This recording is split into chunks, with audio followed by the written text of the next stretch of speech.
Speaker. Speaker? कौन सा speaker? ये वाला? सर ये सर ऑब्जेक्ट यहाँ पे कोई भी स्पीकर? कोई भी स्पीकर सर। बताइए जी।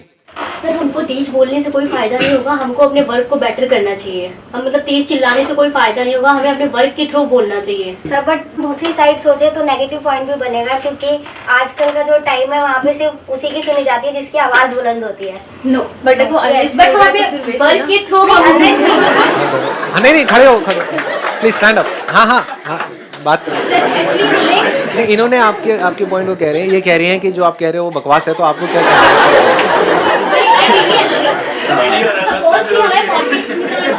बचपन में मुझे ना लड़वा के बड़ा मजा आता था। बेड पे एक रिंग बनती थी, उस टाइम पे WWE बड़ी चलती थी, तो मैं भाई बहन को लड़वाता था मैं, और या भाइयों को, दो भाइयों को आपस में मारो पीटो। हाँ, सपोज कोई पॉलिटिशियन है, वो चुनाव से पहले कुछ भी बोले कि हम ये करेंगे वो करेंगे, बट वो नहीं करते हैं तो हम उनको नेक्स्ट टाइम नहीं सिलेक्ट करेंगे ना। हम किसी आपका क्या कहना है इस बारे में? आप सोचिए कि यहाँ पे 4 लोग हैं, सेम थिंग, सेम यही सोच रही है, सेम ये भी सोच रही है, बट ये बोल नहीं पा रहे हैं, पर इनमें कोई एक चाहिए ना जो जिसकी आवाज बुलंद हो, तो सुनी उसी की जाएगी। जो आवाज बुलंद होने से फायदा नहीं है, बट ये कहना चाह रही है कि आप जो कह रहे हो बकवास है, क्योंकि आवाज बुलंद होने से कोई फायदा नहीं है। This is what she is saying. आप कह रहे हो आवाज बुलंद नहीं होनी चाहिए, आप कह रहे हो आवाज बुलंद होनी चाहिए, तो मैं मतलब किसकी मानूं? मतलब कौन हारा कौन जीता ये तो पहले ये हो जाए। नहीं, मैं एक का हाथ ऊपर करके वो विनर इज व्हाटएवर। हाँ, कौन हार मान रहा है आप दोनों? कोई भी नहीं। प्लीज ऐसे मजाक कर रहा हूँ, थोड़ा और तो नहीं लग रहा ना? ठीक है, चलता है ना? हाँ ठीक है। देखो, अगर इसको मैं कंक्लूड करूँ आपके दोनों के पॉइंट्स को, तो शॉर्ट टर्म में तो उसकी सुनी जाएगी जिसकी आवाज बुलंद है, कि जैसे अगर कोई बहुत कॉन्फिडेंस से बोलेगा तो एकदम सबका ध्यान उसकी तरफ चला जाएगा, लेकिन उसके बाद में देखा जाएगा कि वो बोल क्या रहा है, उसका कंटेंट क्या है, उस बात में कितना दम है। और बात में दम कहाँ से आता है? एक्सपीरियंस से आता है। उस बंदे में कितना दम है। फॉर एग्जांपल अगर आप यहाँ बोल रहे हैं, बट अगर आपका कंटेंट मैटर जो होगा वो हमें इंस्पायर नहीं करेगा तो हम यहाँ क्यों बैठेंगे सर? एग्जैक्टली। अगर आप सिर्फ चिल्ला रहे तो हमारे लिए हाँ, बिल्कुल ठीक बात है, वो नॉइज बन जाएगा, है ना? हाँ, उसमें हम इन्वॉल्व नहीं हो पाएंगे। हाँ, वो स्पीकर बेकार हो गया। स्पीकर की जो सबसे इंपॉर्टेंट क्वालिटी है वो है क्लैरिटी ऑफ वॉइस। ऐसे ही हमारी लाइफ में ये इंपॉर्टेंट नहीं है कि हम कितना बोलते हैं, कितना सोचते हैं। इंपॉर्टेंट है कि हमारी क्लैरिटी ऑफ थॉट क्या है, क्लैरिटी ऑफ अंडरस्टैंडिंग क्या है। That is most important. और वो कहां से आती है? वो आती है पैशन से। If you are passionate about the topic on which we are speaking, if you have got experience related to the topic that we are touching, तो वहां से क्लैरिटी आ जाती है। अब कोई टॉपिक है, उसका मेरे को कोई एक्सपीरियंस नहीं है, फॉर एग्जाम्पल कि भाई इस एंट्रेंस एग्जामिनेशन को कैसे क्रैक करना है, एक 12वीं पास आपको क्या बताएगा कि उसे तो वहां पे वो कॉन्फिडेंस नहीं आ सकता। वहां पे मैं जो भी बोलूंगा that's going to be a noise, वो शोर हो जाएगा। लेकिन अगर मैं उसी के बारे में बात कर रहा हूं जिस पे कि मैंने काम किया है, तो वहां पर एक अजीब सी आपको एक क्लैरिटी नजर आएगी। किसी भी अच्छे स्पीकर की पहचान ये है, अगर इस स्पीकर की बात करूं या किसी पब्लिक स्पीकर की बात करूं या एक एक्स्ट्रा ऑर्डिनरी कम्युनिकेशन स्किल का जो एसेंस है वो ये है कि किस तरह से वो पर्सन उस टॉपिक को आपसे रिलेट कर सकता है। This is the biggest quality of a speaker, जो आ सकती है सिर्फ तब जब उसने उस टॉपिक को खुद से रिलेट कर लिया है, सिर्फ अपनी मेमोरी में फीड नहीं किया है। तो अगर आप खुद से कनेक्ट करके इस दुनिया को समझ पाओ, इस यूनिवर्स को समझ पाओ, किसी भी काम को समझ पाओ, तो आप इसी तरह से औरों से रिलेट करके उनको समझा भी सकते हो। तो आप क्या बन सकते हो? आप एक एक्स्ट्रा ऑर्डिनरी स्पीकर बन सकते हो। फिर आपके मुंह से चाहे एक वर्ड बाहर आए, चाहे हजारों वर्ड्स बाहर आए, एक एक वर्ड के पीछे एक अजीब सी पावर होगी, एक स्ट्रेंथ होगी, एक क्लैरिटी होगी। सुनने में मजा आएगा, लोग सुनेंगे, इसका मतलब वो स्पीकर काम का है। सर आपकी तरह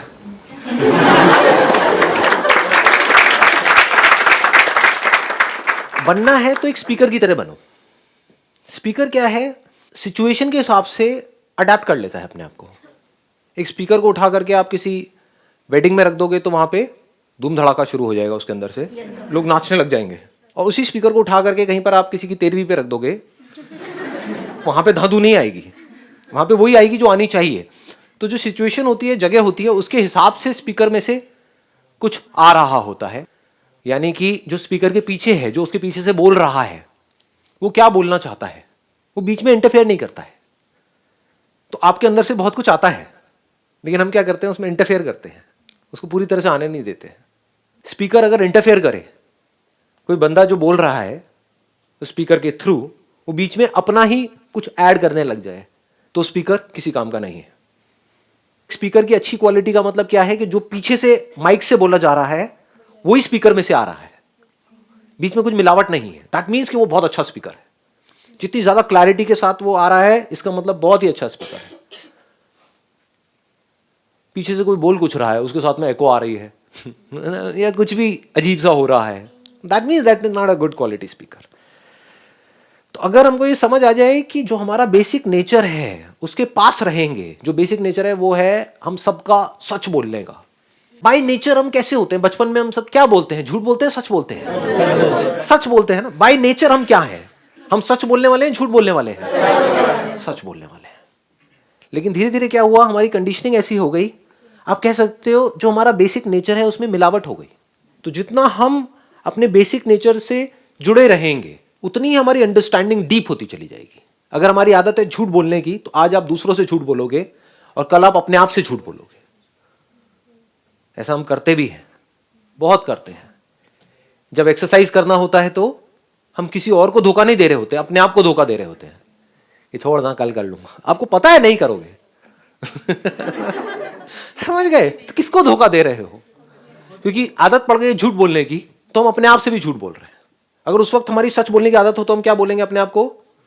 मैं कोई कल नहीं करने वाला, अगर आज नहीं करी तो। जब आज ही नहीं कर रहा तो कल क्या खाक करूंगा? यह है अपने आप को सच बोलना। Truth is a very very big power as far as clarity in life is concerned. कि जो है जैसा है एज इट इज, बिल्कुल एक मिरर की तरह। जैसे मिरर अपनी तरफ से कुछ ऐड नहीं करता है, जो भी होता है उसको एज इट इज दिखा देता है, दैट इज ट्रूथ। तो जब हम इस तरह से देखते चले जाते हैं तो धीरे धीरे जो भी कुछ है वो सब एज इट इज हमको दिखने लग जाता है। ज्यादा हो गया, ज्यादा डीप हो गया ये? हो गया है थोड़ा सा। कनेक्ट कर पा रहे हो मेरी इस बात से? It's not a moral science class that I am talking about. मैं ये नहीं कह रहा कि आपको सच बोलना चाहिए, अरे झूठ बोलो ना, क्या दिक्कत है? But the point is you need to understand कि सच बोलने से क्या होता है और झूठ बोलने से क्या होता है। जो झूठ बोलता है वो आज दूसरों से बोलता है तो बाहर भी फंसता है, क्योंकि उसका रिलेशन लंबा नहीं चलेगा।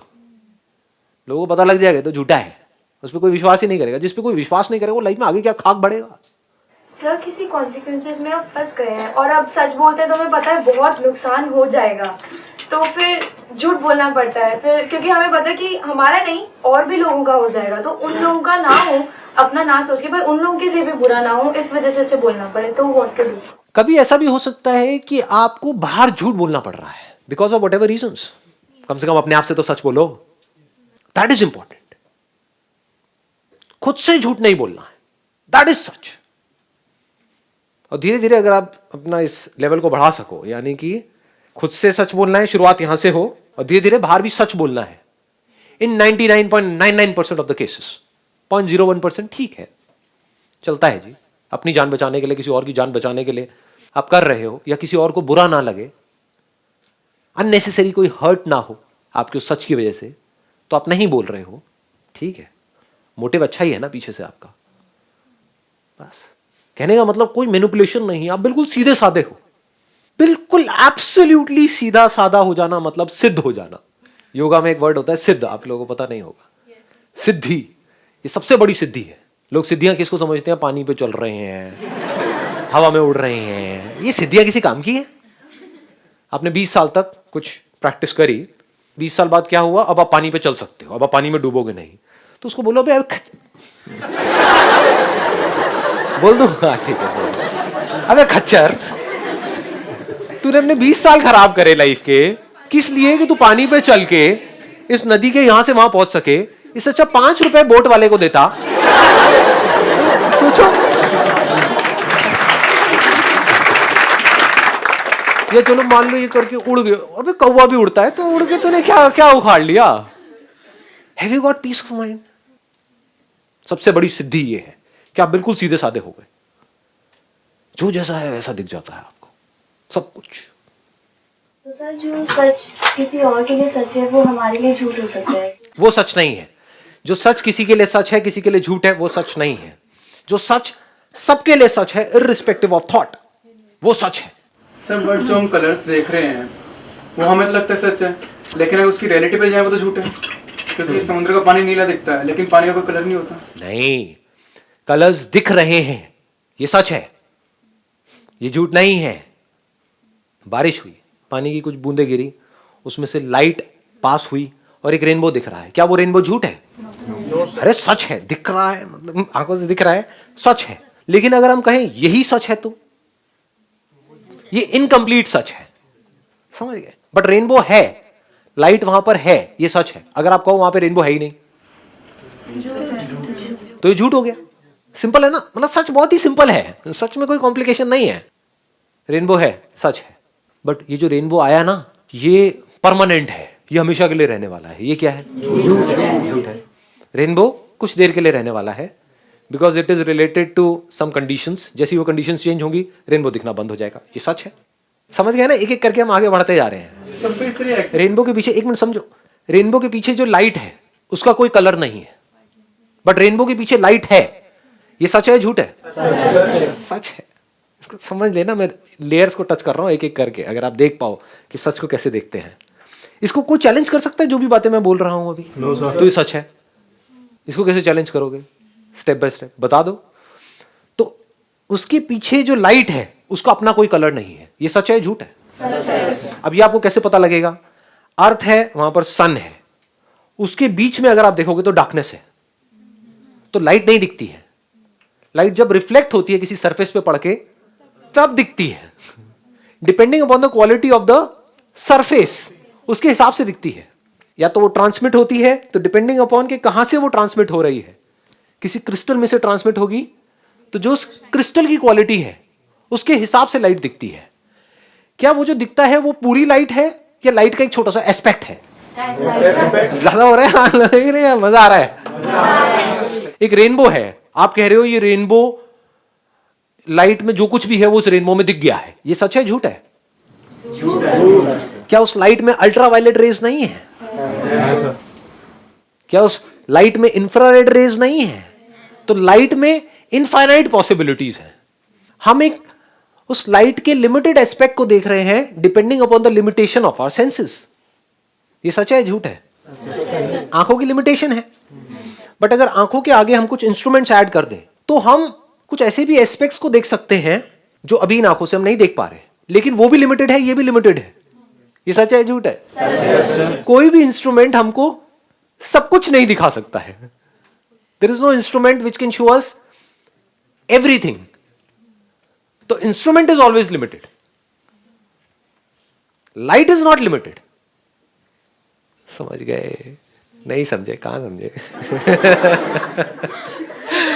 तो ऐसे ही जब हम देखते हैं चीजों को तो बड़ी क्लियरली चीज नजर आने लग जाती है। तो यहां से क्या निकला? अगर कुछ आपको समझ आया आज कुछ अगर सच समझ आया, सच को कैसे देखते हैं, तो ये सब जो भी कलर्स आपको दिख रहे हैं वो सब क्या है? लाइट है। लाइट वो लाइट जिसमें कोई कलर नहीं है, लाइट का खुद का कोई कलर नहीं है, लेकिन ये सब कलर्स उसी लाइट के हैं। ये भी सच है। अब देखो ना कितना मजेदार है सच। It looks contradictory, that is the beauty of truth. झूठ में कोई कॉन्ट्रडिक्शन नहीं होती है। जो मैं कह रहा हूं ना वही सही है, वहां पे कोई कॉन्ट्रडिक्शन ही नहीं है। तो है भाई, ठीक है, तू मानता रहे। किसी ने कुछ पकड़ लिया, किसी ने कुछ पकड़ लिया, अपनी इल्यूजन्स क्रिएट कर ली। नहीं नहीं नहीं, जो इस किताब में लिखा हुआ है वही सही है, जो इधर लिखा है वही सही है, जो इधर लिखा है वही, सब झूठ है। सच में आपको कॉन्ट्रडिक्शंस नजर आती हैं। There is beauty in that, there is depth in that. कोई भी चीज झूठ होगी तो बड़ा शैलो होगा, उसमें डेप्थ नहीं नजर आएगी। यहां पर डेप्थ नजर आएगी। इस बात की गहराई को आप देख पा रहे हो। लाइट इज कलरलेस, बट सारे कलर्स लाइट में ही है। जैसा इंस्ट्रूमेंट लगाओगे वैसा ही दिखने लग जाएगा। क्या दिख सकता है? कुछ भी दिख सकता है। ऐसा ही है यूनिवर्स है। There is an underlying reality in this whole universe. Which is the very substance for everything, जिसको हम सुन रहे हैं, देख रहे हैं, टच कर रहे हैं, फील कर रहे हैं, उस सबका एक सोर्स है, एक एसेंस है। उसमें खुद में कुछ भी नहीं है, लेकिन ये सारी पॉसिबिलिटीज उसी में है। उसमें कुछ भी नहीं है, ये भी सच है, और सब कुछ उसी में है, ये भी सच है। दोनों सच है।